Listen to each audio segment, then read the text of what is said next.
Yeah, 2026. Now that we're done with the season,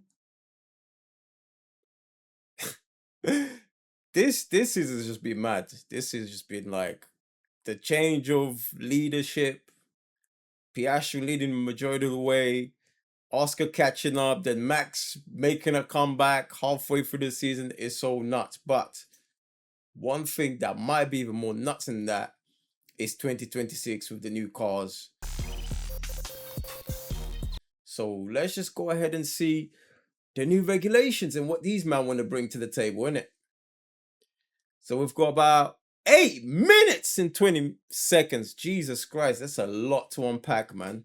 But yeah, let's get down to it. Throw out the rule book, rip up the form book. I'm gonna take my 75 gloves years off of for this, man. innovation continues in 2026. Let me But take my bigger, gloves off for this. bolder, from Because the this ground thing's up. about to be crazy. These are the biggest regulations changes in more than a decade, and this is everything you need to know. Come on. Technical regulations. Let's start with the changes you'll see. The most visible changes are the wings. Front and rear wings have been simplified with fewer elements overall. The rear loses its lower aerodynamic beam wing, while the front wing gets a major overhaul. The elements are narrower, but the outer sections open up new areas for aerodynamic development. A crucial battleground for teams, as the front wing heavily influences the car's overall aero performance. But the most visible change? Active aero. In 2026, F1 cars will dynamically adjust the angle of their front and rear wing elements in specified high-speed More sections. buttons on the steering In wheel. corners, the flaps are in corner mode, their default closed position to maintain grip. But on designated straights, drivers can engage straight mode, which opens the wings to reduce drag and increase top speed. Jesus. The fact there's no more That shifting DRS as pace well is going opens to up be longer interesting. braking zones, and with them, new overtaking opportunities in places we haven't seen before. It's available to every driver, every lap, to make the most of both downforce and car power. Hopefully there'll be Overall, the more cars are overtakes with that. shorter, narrower, and lighter. The wheelbase has been shortened, making them more agile and responsive for the drivers. And while the cars still sport their 18-inch tyres, they're narrower now, cutting drag, trimming weight. And they Okay. won't have those little arches above the front tyres anymore either. No? Once used to help manage the messy airflow from the tyres, tighter regulations will put the responsibility for this on the bodywork and components around the wheels instead, keeping the cars cleaner and lighter. This follows behind the wheels with the design of these barge boards and the simplifying and shrinking of the floor bodywork. This is to discourage outwashing, where teams direct the turbulent air off the front wheels around their car, rather than over its aero surfaces, which has affected following cars in seasons past.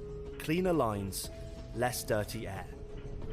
Underneath, Okay. it's a whole Let's new see story. how that's going to work. The long ground effect tunnels are gone, replaced by flatter floors and extended diffusers with bigger openings.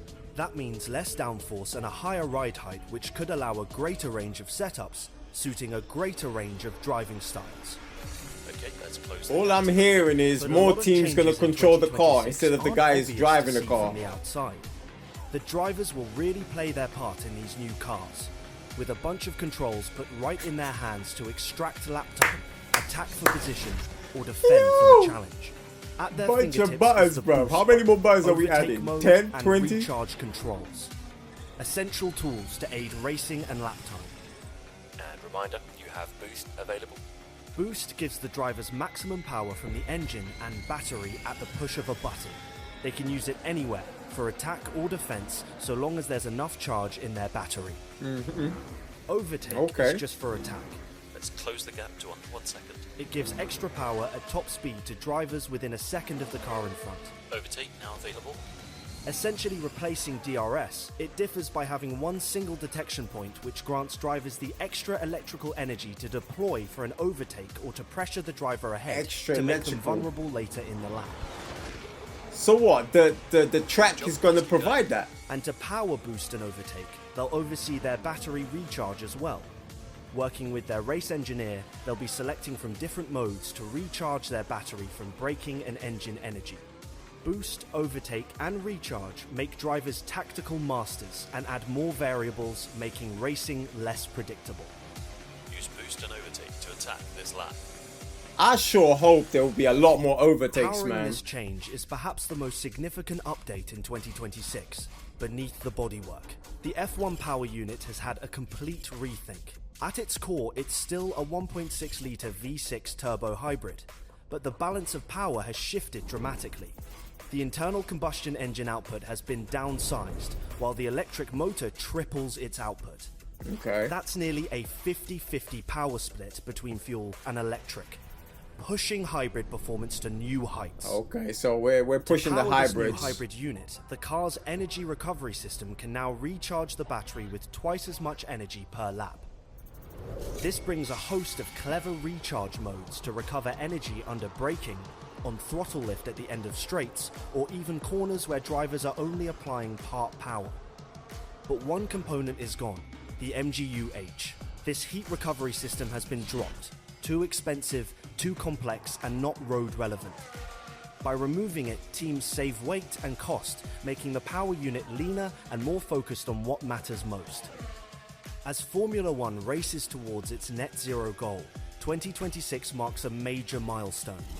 The new power units won't just be efficient, they'll run on advanced sustainable fuel for the first time ever. This isn't just any fuel. It's made from cutting-edge sources like carbon capture, municipal waste, and non-food biomass. Bro, where And are it's they getting this fuel independently from? certified to meet strict Krypton. sustainability standards. Every regulations update brings safety enhancements, and 2026 is no different. The driver's survival cell is subject to more rigorous tests, with side intrusion safety further improved and the roll hoop strengthened to take 23% more load, roughly the weight of 9 family cars. God They'll also be damn. protected by a new front impact structure design philosophy. This front section now separates in 2 stages. This gives drivers more protection in large crashes where there are secondary impacts after the first contact. And to reduce the chance of side impacts in low visibility, all cars will have mandatory lights on the side of the mirrors in addition to the existing rear rain lights. Okay. So, how Okay. will the biggest F1 changes in 12 years change driving and racing in 2026? Fundamentally, the soul of F1 remains untouched. The cars will be fast, fierce, and just as jaw-dropping to watch. Let's not push that What's narrative, changing yeah? is the challenge. With new tech and tighter rules, it's an even bigger test for teams and drivers to prove they've built the best car and earned the right to be called the best in the world. These new regulations weren't built in isolation either. They were shaped by the FIA in close collaboration with the teams and F1. The result? A rule set that's already attracted more manufacturers. That means more competition, more Ford is innovation, back, and baby. more chances for surprise breakthroughs. But what about the driving? With less downforce and tighter control over turbulent air, following another car through corners should be easier, but the cars themselves will be trickier to handle. Same power, less grip. Driver skill will be on display with them on the limit more often. Okay, flat out to the end. The 2026 car is built for the future, with exciting Okay. racing in mind. Every move and every decision will matter more than ever.